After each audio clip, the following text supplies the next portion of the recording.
नमस्ते बच्चों, मैं राजश्री स्वामी, सहायक आचार्य राजनीति विज्ञान, राजकीय महाविद्यालय श्री डूंगरगढ़। आज हम BA तृतीय वर्ष की पुस्तक पाश्चात्य राजनीतिक विचारकों के तहत प्लेटो का न्याय सिद्धांत पढ़ेंगे। जैसे कि हम पहले प्लेटो के आदर्श राज्य और दार्शनिक राजा के बारे में पढ़ चुके हैं, लेकिन हम देखते हैं कि जो प्लेटो का आदर्श राज्य है वो न्याय पर आधारित है और उस न्याय प्रणाली, न्याय सिद्धांत पर जो है ये प्लेटो का सबसे प्रधान सिद्धांत माना जाता है। तो प्लेटो का न्याय सिद्धांत उन्होंने अपनी पुस्तक रिपब्लिक, जो कि प्लेटो की सबसे महत्वपूर्ण पुस्तक मानी जाती है, तो इस पुस्तक में उन्होंने अपने सिद्धांत का विस्तार से वर्णन किया है। वास्तव में प्लेटो एथेंस के निवासी थे और उस समय वो समाज में व्याप्त बुराइयों से बहुत दुखी थे, जैसे कि स्वार्थ है, सत्ता की प्राप्ति के लिए संघर्ष है। तो वो एथेंस में इन बुराइयों को दूर करके, इन समाज में व्याप्त इन बुराइयों को दूर करके वो एक ऐसे राज्य की स्थापना करना चाहते हैं जो पूर्णतः न्याय पर आधारित हो। तो वो न्याय पर आधारित आदर्श राज्य की कल्पना उन्होंने की है और यही उनके न्याय का जो सिद्धांत है वो प्लेटो के दर्शन का, प्लेटो के राजनीतिक विचारों का सबसे महत्वपूर्ण सिद्धांत माना जाता है।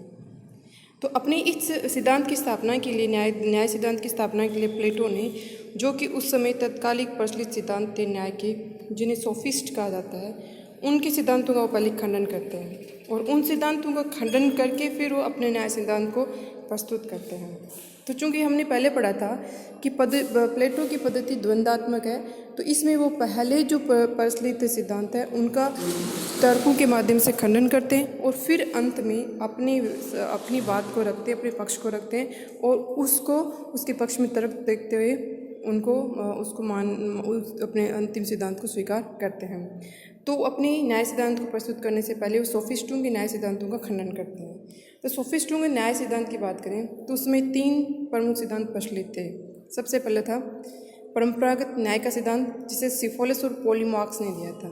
दूसरा है क्रांतिकारी न्याय का सिद्धांत, से थ्रेसिमेक्स ने दिया था। और तीसरा जो प्रचलित तत्कालिक सोफिस्ट न्याय सिद्धांत था वो था व्यावहारिक न्याय का सिद्धांत, जिसे ग्लाउकॉन ने दिया था। अब हम सबसे पहले परंपरागत न्याय के सिद्धांत, जिसे कि सिफोलिस और पोलीमार्क्स ने दिया था, उसके बारे में पढ़ते हैं। सिफोलिस ने क्या कहा था?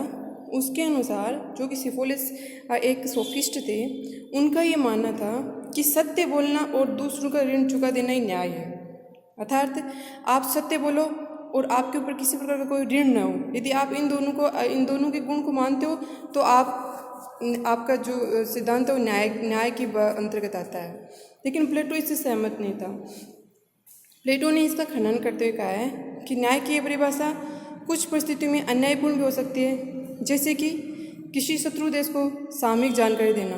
भाई कोई शत्रु देश है, वो आपसे अपने आदेश की आंतरिक जानकारी के बारे में पूछता है, तो यदि आप सत्य बोलोगे सिफोलिस के अनुसार, तो आपको सत्य बोलना चाहिए क्योंकि यही न्याय है। तो ऐसा करके तो आप अपने देश की जो आंतरिक जानकारी है वो शत्रु देश को दोगे और अपने देश के साथ आप गद्दारी करोगे, तो ये तो उचित नहीं है। इसलिए सत्य बोलना, हर परिस्थिति में सत्य बोलना न्यायपूर्ण नहीं हो सकता। उसी प्रकार ऋण दिया हुआ चुका देना, जैसे एक पागल व्यक्ति के हाथ में तलवार है, वो तलवार लेके चल रहा है। अब आप उससे व्यक्तियों की जान को खतरा है, क्योंकि वो उसमें इतनी चेतना नहीं है कि वो दूसरों के नुकसान पहुंचा सकता है या नहीं पहुंचा सकता, तो आपने उससे तलवार छीन ली। लेकिन आपको ये लगता है कि अरे मैंने तो अन्याय कर दिया, क्योंकि मैंने तो उसकी जो वस्तु थी उससे छीन ली है, इसलिए आप उसको वापस तलवार पकड़ा देते हो। तो यदि ऐसा आप करते हो तो इसका तात्पर्य ये कि आप न्याय नहीं बल्कि अन्याय कर रहे हो, क्योंकि ऐसा करने पर बहुत से व्यक्तियों की जान को खतरा हो सकता है। इसलिए प्लेटो सिफोलिस के न्याय सिद्धांत की आलोचना करते हैं। पोलीमार्क्स के अनुसार दूसरों के प्रति उचित व्यवहार करना ही न्याय है, अर्थात मित्र के प्रति मित्रतावत और शत्रु के प्रति शत्रुतावत भाव रखना ही न्याय है। लेकिन प्लेटो इसका भी खंडन करता है। उनका ये कहना आसान है, वो ये कहते हैं ये कहना आसान है कि शत्रु के साथ शत्रुतापूर्ण और मित्र के साथ मित्रतापूर्ण व्यवहार रखना चाहिए, लेकिन मित्र और शत्रु की पहचान करना बहुत कठिन कार्य है। हम कैसे कह सकते हैं कि जो आज हमारा मित्र है वो हमेशा ही हमारा मित्र बना रहेगा, या जो आज हमारा शत्रु है वो हमेशा हमारा शत्रु बना रहेगा, हर परिस्थिति में हमारा शत्रु रहेगा, या मित्र हर परिस्थिति में हमारा मित्र रहेगा। तो न्याय का यह जो पोलीमार्क्स का सिद्धांत है कि मित्र के साथ मित्रतापूर्ण और शत्रु के साथ शत्रुतापूर्ण व्यवहार करना न्याय है। प्लेटो इससे सहमत नहीं है। इससे आगे फिर बढ़ते हैं, इसका खंडन करते हुए प्लेटो कहते हैं कि ये पॉलीमास का ये कथन मित्र और शत्रु की पहचान करने वाला कार्य बहुत ही कठिन है, क्योंकि दोनों उनके व्यवहार बदलते रहते हैं। आगे दूसरे सिद्धांत की बात करें तो दूसरा सिद्धांत आता है क्रांतिकारी सिद्धांत, जिसे थ्रेसिमेक्स ने दिया है।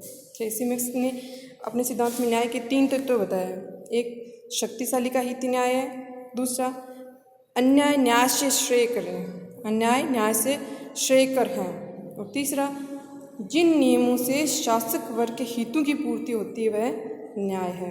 यानी कि ये सिद्धांत ये मानता है कि न्याय का तात्पर्य है जो शक्तिशाली व्यक्ति है उसके हितों की ही पुष्टि होना, और चूँकि जिस हित में, जो शक्ति में है, जो सत्ता में है, वो अपने हित की पूर्ति करेगा, और अपने हित की पूर्ति करने के लिए वो ये नहीं देखेगा कि दूसरे शोषित वर्ग है या दूसरे वर्ग हैं उनके हितों का कितना नुकसान हो रहा है।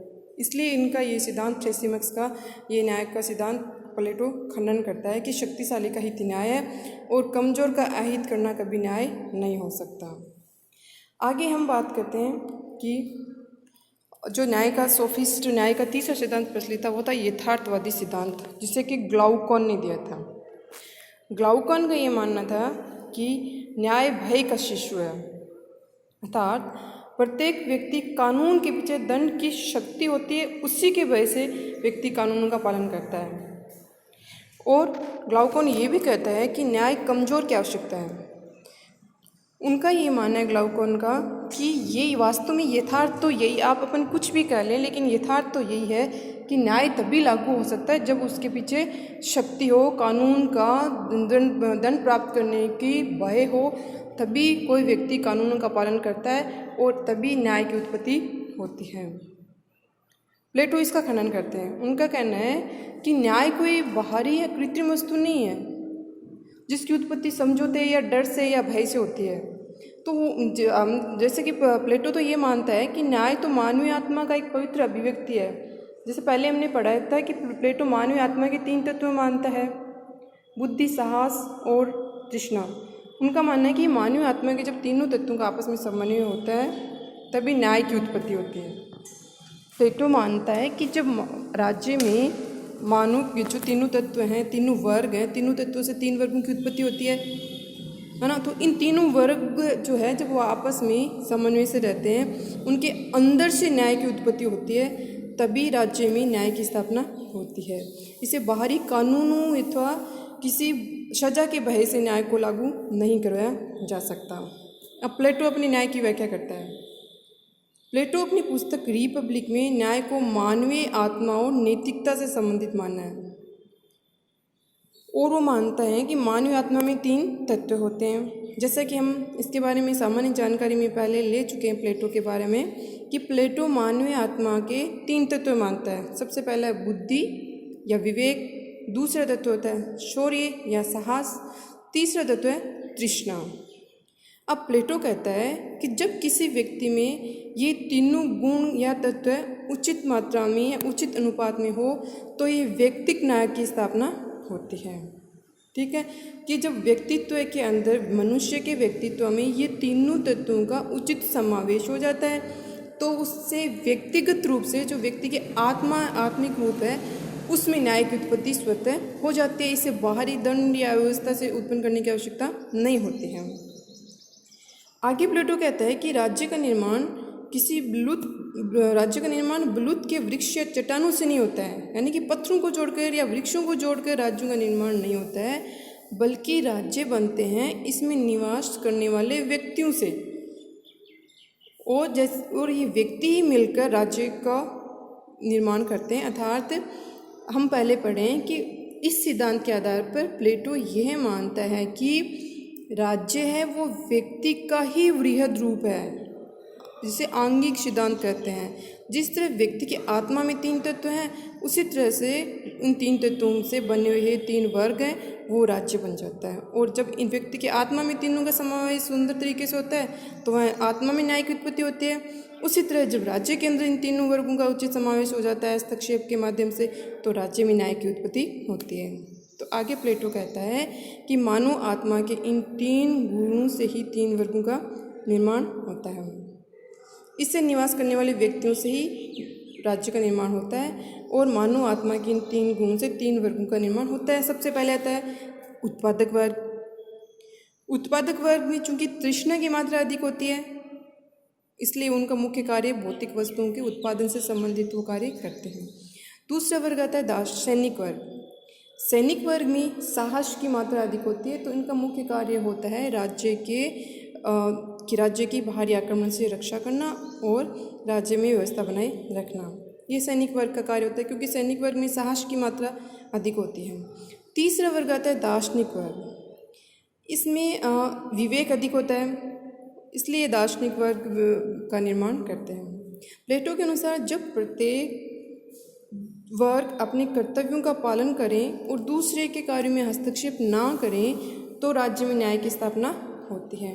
इसे कहते हैं अहस्तक्षेप की नीति, यानी कि कोई वर्ग किसी दूसरे वर्ग के कार्यों का अतिक्रमण न करें। तीनों वर्ग हैं, उत्पादक वर्ग, सैनिक वर्ग, दार्शनिक वर्ग, तीनों अपने अपने कार्यों को अपने अपने तरीके से करें, एक दूसरे के कार्यों में टांग अड़ाने की कोशिश न करें, हस्तक्षेप की पालन करें तो उसमें न्याय की स्थापना राज्य में स्वतः हो जाएगी। इस प्रकार हम देखते हैं प्लेटो कर्तव्य पालन तथा विशेषीकरण को न्याय का आधार मानते हैं। विशेषीकरण में कार्य विशेषीकरण के बारे में आप जानते होंगे। कार्य विशेषीकरण का मतलब है कि जिस व्यक्ति जिस कार्य में दक्ष है उसको उसी कार्य को करने का भार सौंपा जाए। तो उत्पादक वर्ग उत्पादन में सक्षम है तो उसको उत्पादन का कार्य सौंपा जाए। साहस वर्ग से युक्त जो व्यक्ति हैं, साहस गुण से युक्त हैं, उनको सैनिक कार्य सौंपा जाए, और जो दार्शनिक भावों से युक्त हैं, ज्ञान से युक्त हैं, उनको राज्य का पालन करना या शासन वर्ग की सत्ता सौंपी जाए। तो इस तरह से प्लेटो कार्य विशेषीकरण करके न्याय की स्थापना करते हैं। अब प्लेटो के न्याय सिद्धांत की यदि हम विशेषताएं देखें तो सबसे पहली विशेषता तो हम यही इसकी देखते हैं कि ये कार्य विशेषीकरण वह अहस्तक्षेप के सिद्धांत पर आधारित है। ठीक है। अगली विशेषता इसकी ये है कि प्लेटो अपने न्याय सिद्धांत को व्यवहार रूप देने के लिए दार्शनिक शासन की व्यवस्था करते हैं, क्योंकि न्याय सिद्धांत उन्होंने लागू कर दिया, व्यक्तिक मानव आत्मा का न्याय और फिर राज्य के अंतर्गत न्याय। अब इस न्याय सिद्धांत को व्यवहारिक रूप देने के लिए भी व्यवस्था करनी पड़ेगी प्लेटो को। तो इसके लिए उन्होंने दार्शनिक शासन की कल्पना की है। दार्शनिक शासन की व्यवस्था वो करते हैं। इसमें मानवीय आत्मा व राज्य के गुणों का समावेश है। ठीक है, अर्थात जो राज्य है वो मानवीय आत्मा का ही विस्तृत रूप है। चौथी विशेषता ये कर्तव्य पालन पर आधारित है। यह वैधानिक ना होकर नैतिक है, अर्थात जो न्याय की व्यवस्था है उसे कानून के डर या सजा के डर के माध्यम से लागू नहीं किया जाता है, बल्कि ये मानवीय आत्मा की मानवीय चेतना से उत्पन्न होने वाला गुण है। इसलिए ये वैधानिक है, ना कि ये वैधानिक ना होकर ये नैतिक है। अगला है प्लेटो न्याय की स्थापना का कार्यभार सद्गुण से संपन्न दार्शनिक शासक को सौंपता है।